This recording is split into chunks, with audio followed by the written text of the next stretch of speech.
Russia কি ইউরোপকে মশা মাছির মতো জ্বালিয়ে মারছে? হয়তো।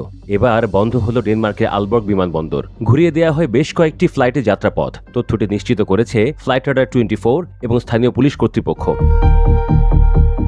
কারণ দেশটির 4টি বিমানবন্দরে অজ্ঞাত ড্রোন উড়তে দেখা গেছে: আলবর্গ, এসবিএর, সন্ডারবর্গ বিমানবন্দর এবং কাইটস্ট্রপ বিমান ঘাঁটি। পরে অবশ্য ড্রোনগুলো নিজে থেকেই চলে যায়। ঘটনা তদন্তে নেমেছে ডেনমার্কের সংশ্লিষ্ট কর্তৃপক্ষ। স্কাইটস্ট্রপ হল ডেনমার্কের F-16 ও F-35 যুদ্ধবিমানগুলোর প্রধান ঘাঁটি। মাত্র 2 দিন আগেও কোপেনহেগেন বিমানবন্দরে অজ্ঞাত ড্রোন ওড়াউড়ির কারণে বিমান চলাচল কয়েক ঘন্টা বন্ধ রাখা হয়েছিল। ডেনিশ পুলিশ জানিয়েছে, বুধবার স্থানীয় সময় রাত 9:44 দিকে একাধিক ড্রোন দেখা যায় এবং কয়েক ঘন্টা ধরে সেগুলো টহল দেয়। ড্রোনগুলো আলো জ্বালানো ছিল বলে প্রত্যক্ষদর্শীরা জানিয়েছেন।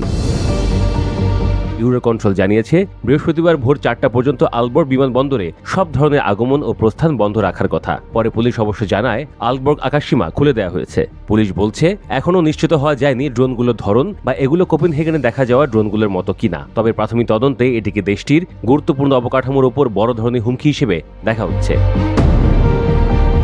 ড্রোন আনাগোনার পেছনে রাশিয়া থাকতে পারে বলে ধারণা করছেন ডেনিশ প্রধানমন্ত্রী ম্যাতে ফ্রেডরিকসেন। ইউরোপীয় কমিশনের president Ursula von der Leyen সতর্ক করে বলেছেন, আমাদের সীমান্তে ধারাবাহিকভাবে হুমকির আলামত দেখা যাচ্ছে। আমাদের গুরুত্বপূর্ণ অবকাঠামো ঝুঁকিতে রয়েছে। ইউরোপ এই ধরনের হুমকির জবাব শক্ত ও দৃঢ়তার সঙ্গে দেবে।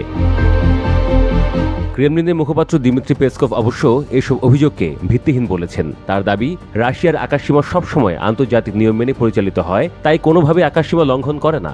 ডেনমার্কের পাশাপাশি নরওয়েতেও ড্রোন শনাক্ত হওয়ার কারণে গত সোমবার সন্ধ্যায় রাজধানী অসলো বিমানবন্দর আকাশসীমা 3 ঘন্টা বন্ধ রাখতে বাধ্য হয়।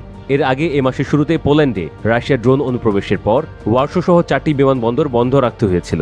ঘটনার পর নেটো মিত্ররা সীমান্ত প্রতিরক্ষা জোরদারের প্রতিশ্রুতি দিয়েছে এবং নতুন করে তাদের অঙ্গীকার পুনর্ব্যক্ত করেছে।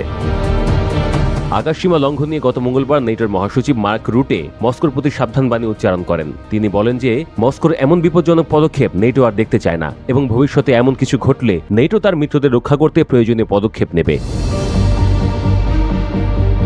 এস্তোনিয়ার আকাশসীমা লঙ্ঘনের রেফারেন্স টেনে রুটে দাবি করেন, রাশিয়ার সাম্প্রতিক কর্মকাণ্ড ইচ্ছাকৃত অথবা সামরিক অযোগ্যতার ফল। তিনি জানান, রাশিয়া এর আগেও পোল্যান্ডে এবং রোমানিয়ায় আকাশসীমা লঙ্ঘন করেছে।